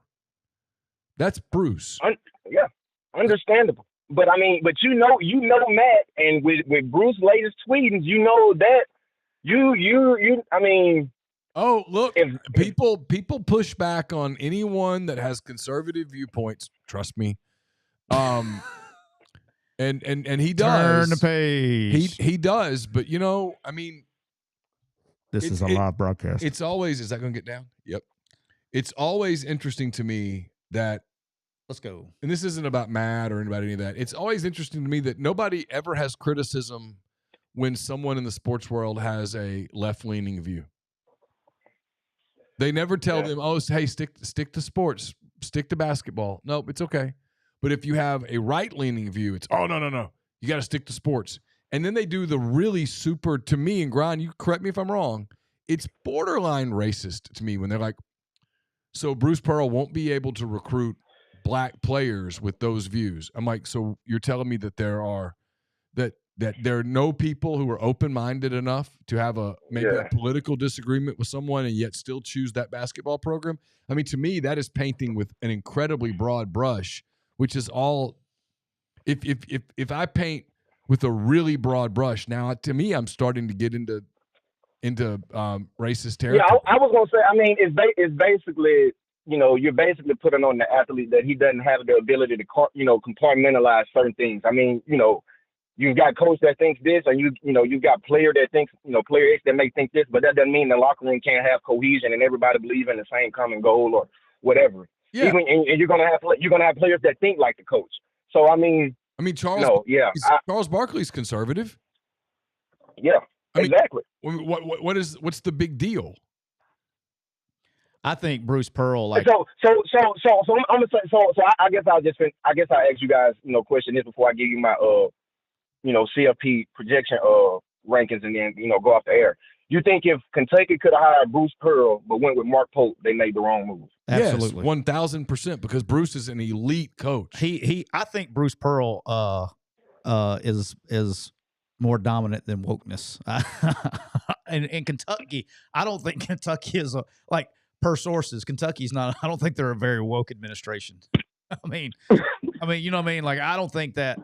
I would be shocked if the political reason was why he wasn't the guy. Now, no, but NCAA stuff, there's been a lot there. Okay, maybe they don't want to deal with that. I don't know. At Kentucky, maybe okay, but I don't think the political stuff had anything to do with it. At Kentucky, if you told me that it was if he was trying to get the job for Cal, okay, I mean the Cal Bears, okay, but yeah, I think he's good at Kentucky.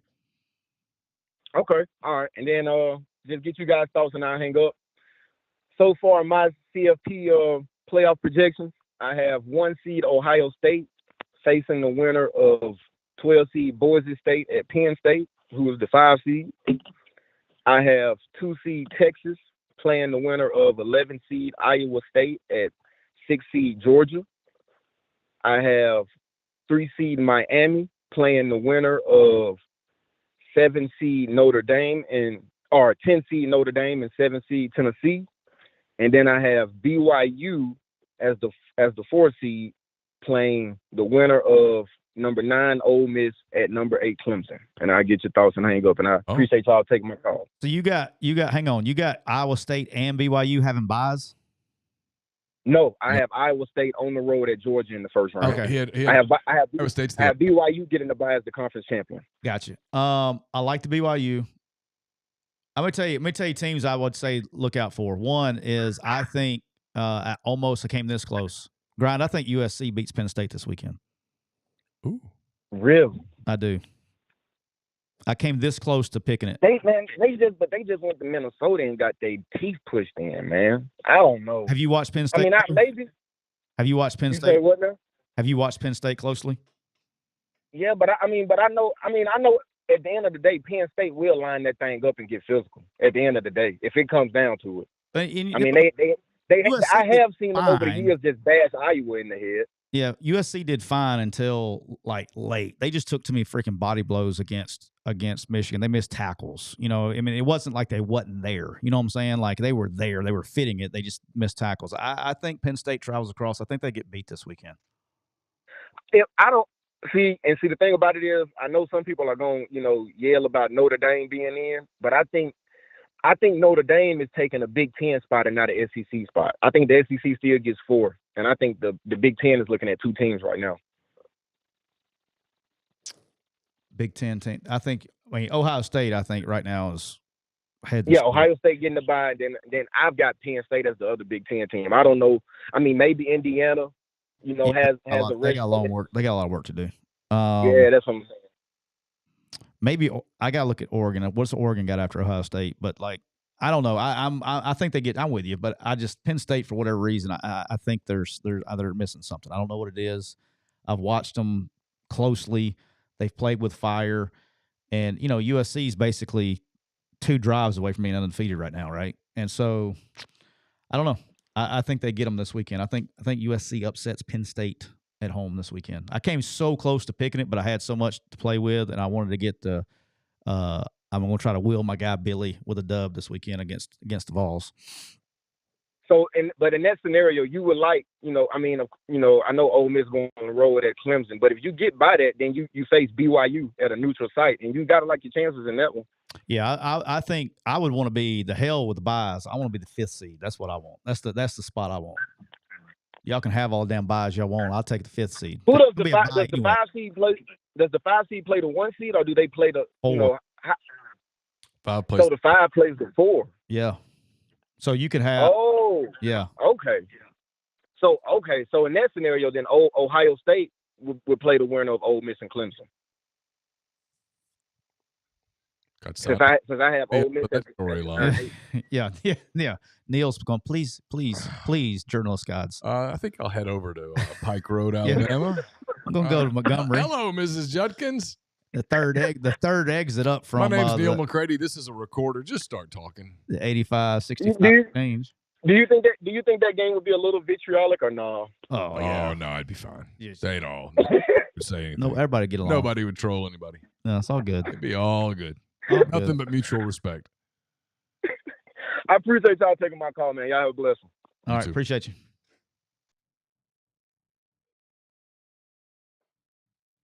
Be just nothing but unicorns and rainbows. Snow clouds, bunny rabbits, and My Little Ponies. My Little Ponies. You like that one? Oh, yeah.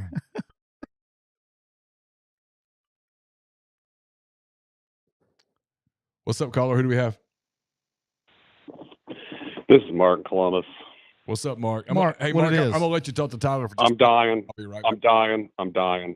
Oh, I bet you are dying. This is you're getting into Well, getting a little late. Neal, I was the guy. I was the other guy on the line when I hung up, and that was the ending of the Hosey got the homer. So it probably was a good thing I won non-concern. I went berserk. So, Mark, who are you a fan of? But he's a Guardian fan. Oh, yeah, he's Indian fan. He's down yeah. to his final 8 outs. Yeah, man. Watch the team for 6 months and it ends in a week. And we ran into a freight train, man. Detroit's a freight train. Hinch. Every movie's made for a month and a half has come up bases. I mean, it's just mind-boggling. They are. They're an incredible story. I know that right now that doesn't give you any solace, but they are an amazing story. $18 million payroll. $18 million payroll. There are multiple players on the Dodgers who individually make more than the Tigers. Hader, the closer for Houston, made more than they did. Yes, what, 19 or something, 19 million. That's unreal. Yes. I'll tell you what, real quick. I don't want to be the 5 seed if a service academy gets in. I can tell you that right now. Yeah. I don't want to play Army or Navy. I think you would thank you. You know what I'm saying? Like in a playoff situation, you got them at home. Yeah, I get what you're saying, but here's the thing with But you got to prep for that. It gets beat up physically, then go play the 4. Yeah, but here's the thing. All kidding aside, with the service academies, because I've been on staffs to play them in bowl games and long delays and things like that. If you have the problem when you play a service academy or a triple option team, the problem is when you play them on 1 week's prep. When you get to play them over and over and like you get to play them after bye weeks and especially in bowl games, you have so many weeks to practice because they don't run that many different plays. You know what I'm saying? Like it's a very limited playbook, and regardless of the plays, the assignments still are the same.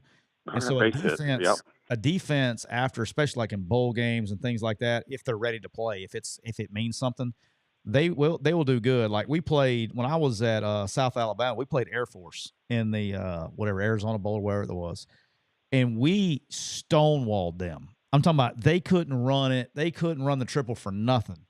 And then they came out, and then where they got our asses, they started throwing it. They started throwing it all over the lot. And we weren't ready for that. You know what I mean? Like they're out there just spinning it all over the lot, and they threw for like 10 gazillion yards against us.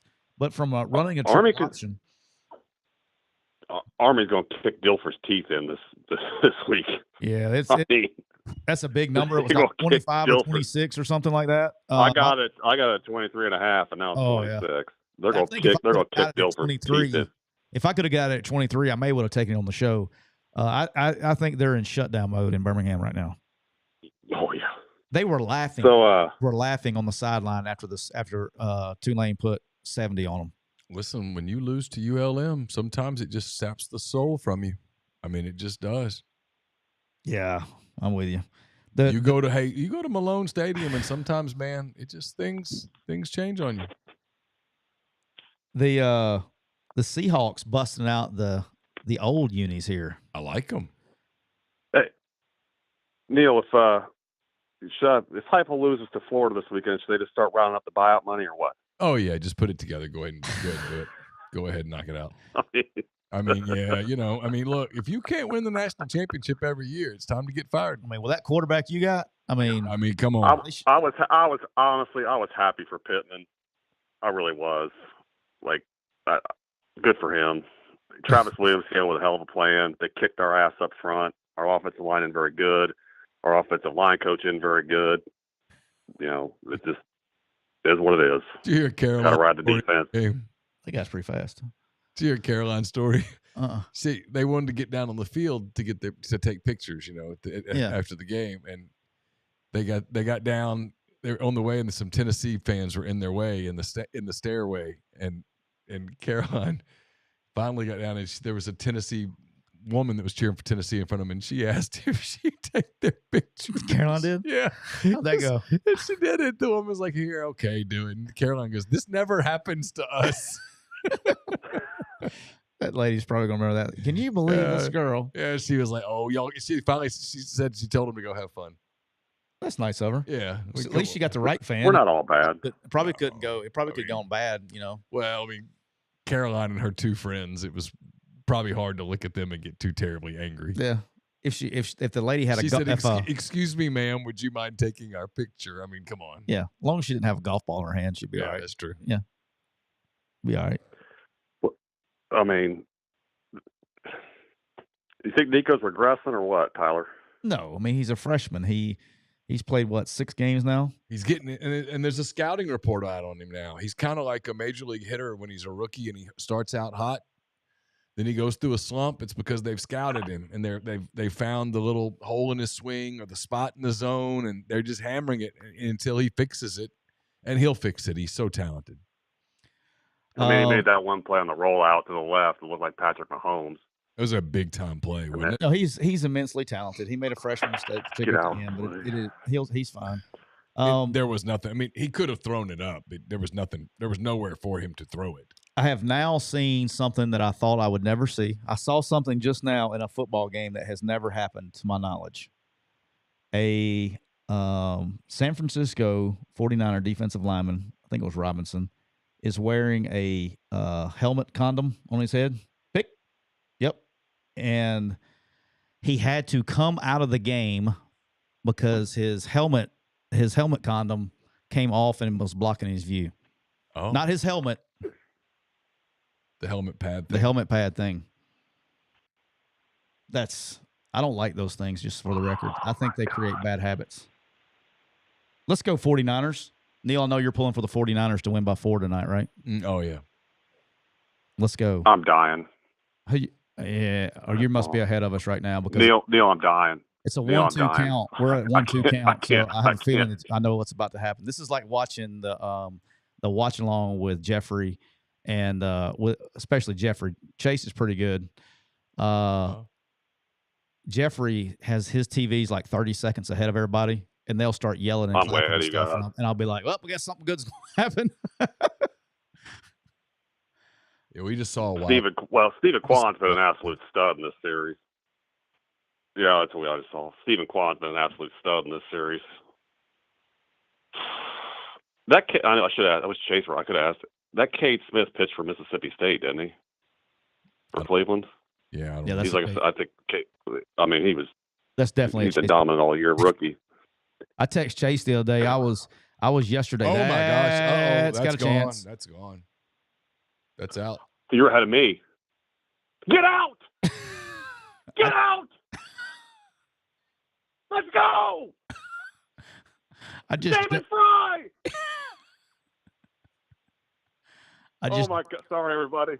Jeffrey. Oh my God! Like honestly, Neal, Tennessee can go 4-8 if Cleveland wins the World Series. Tennessee can freaking. I don't care. Postseason baseball. I want this so bad. Postseason. Not just go to 2016.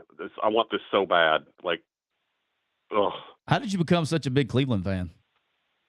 I'm from Columbus originally, but I went to Tennessee. And my mom's 80 years old, or about to turn 80. She grew up in Cleveland.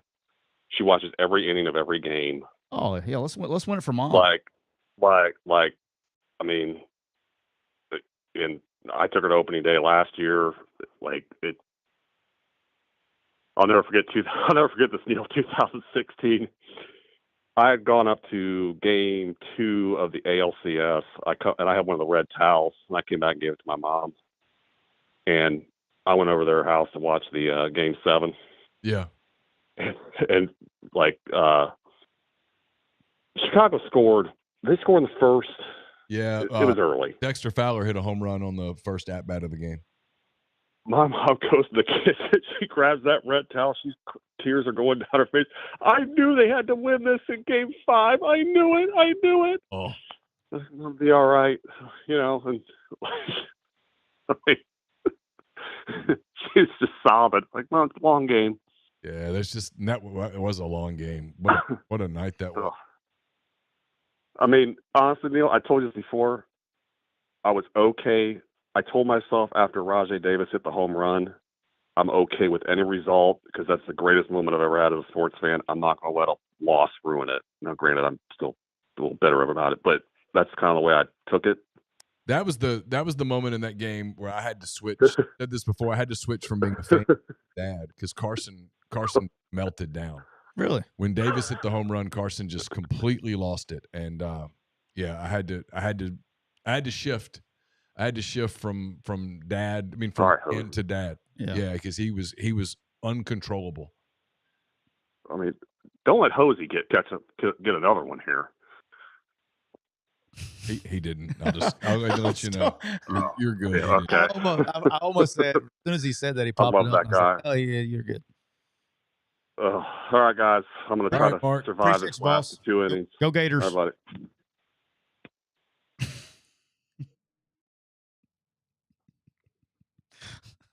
Greatest game I've ever watched was Game 7, 2016. It was incredible. That game was unbelievable. It had everything. Get the first down. Let's go. That game had everything you could have in a game. So were you here? I was here. Yeah.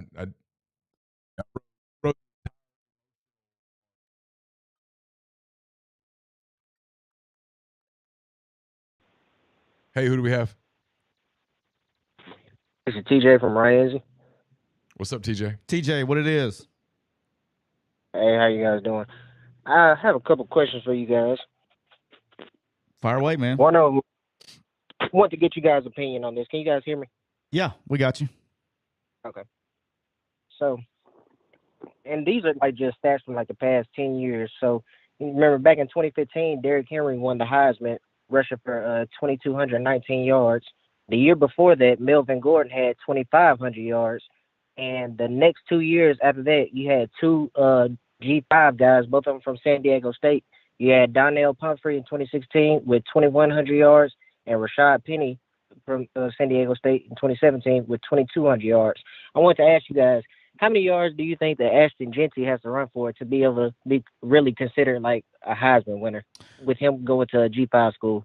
I think it has to do with, because it's a media vote, right? I think our man Scoops over here has a vote. I do. And a lot of times in the Heisman Trophy voting, like, in my opinion, I think the thing he's going to struggle with, I think, first of all, he's good enough to win it. And if you told me who's the leader in the clubhouse right now, he's the only one, in my opinion, that's really played. Because you can't, what quarterback? I mean, that's usually how it goes. There's nobody else really out there that you're like, oh, this guy's going to win it. And everybody's had a setback. Now, it's early. Like, if Milroe goes ham from here on out, he's done enough. He had one bad game. Somebody's going to have to go ham. But Travis Hunter, in my opinion, is going to split the West Coast votes with Jeanty, okay? And then, so I think you got to take into, like, a lot of times they'll split votes, and one person based on regional or whatever will do that. But yeah, I mean, I would say he's doing what he has to do. It's based on the year. You know what I mean? Like, when like Melvin Gordon and then the Humphreys kid, we beat San Diego State that year. So I'm very aware. We played San Diego State with Humphrey. I'm very familiar with the San Diego State running back and Melvin Gordon. It's just who else is out there that's, playing in prime time. And, that's all it takes is somebody that plays in prime time and go ham, because that's who the people voting, they're not watching Boise State play week to week. Does that make sense? Right.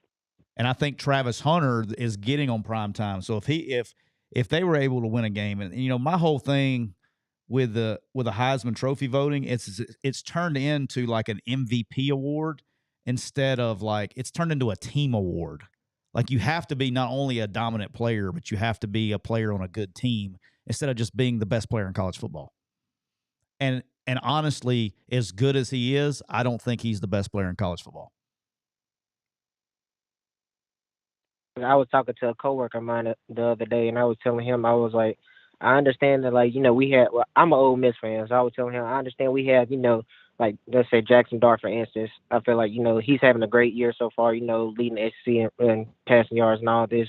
Then the third, you have Travis Hunter doing his thing.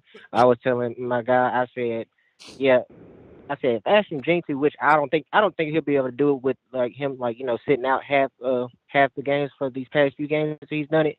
But I said, if this man ever messed around and ran for like 2,800 yards or maybe even 3,000 yards, I was like, I feel like that should be like, unanimous, like Heisman right there. Yeah, if nobody's ever done it he's before. got to have, he's got to have a Heisman moment. And for him, because he doesn't play a lot of high profile games nationally, he's also going to have a year. And right now he's kind of having it. A year where nobody else really kind of emerges from one of like a Quinn Ewers or a Dart or the Carson Beck or Jalen Milroe or someone like that. He's got to have almost a year where there's no one guy who's just like obviously the dominant power 4 player. Okay, yeah, I got you.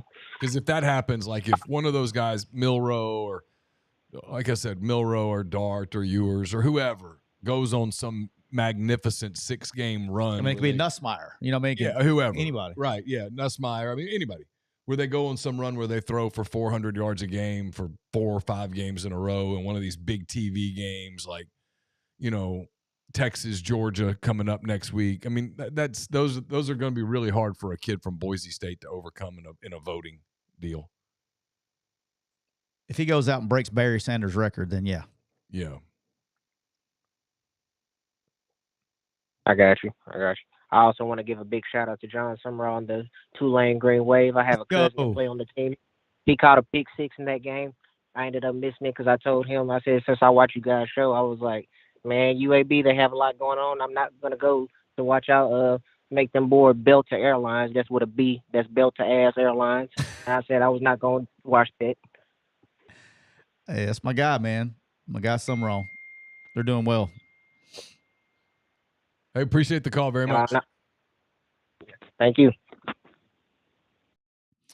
We got 2nd and goal. They're not gonna call it. All right, we're gonna wrap here because I've got to do another show in a little bit. Dave Shoemate, I told Dave, Dave returning a favor. So, all right, we're gonna wrap there. 2 hours on the big show. Tyler, thanks so much for doing this. I really appreciate it. You bet. We lots of content up at rebelgrove.com.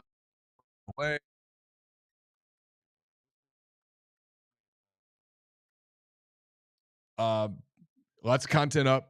Check it out at MPW Digital as well. Pete's Pigskin Preview. Highly recommend that if you're getting ready to watch Ole Miss at LSU. He does a really good job of showing you what to look for from the Tigers and the Rebels this weekend in Baton Rouge. And we'll have, I don't know whether Chase is doing an in-game show or a post-game show. I'm sure he'll announce it somewhere. One or the other, but from Baton Rouge. I'll be in Baton Rouge. He'll be back in Oxford by then. I don't know who all is, Jeffrey, Tyler, I don't know who all is joining for that, but there will be MPW Digital coverage of that, and then I'll have post-game coverage at rebelgrove.com afterwards. So, again, thanks to all the people at Comer and Southern for sponsoring the show. Thanks to everybody who called in on the Campbell Clinic Hotline. Thanks to all of you with Super Chats and just the participation, the calls. Really appreciate it very much. Have a wonderful rest of your Thursday night. Have a great weekend, and we will see you again soon.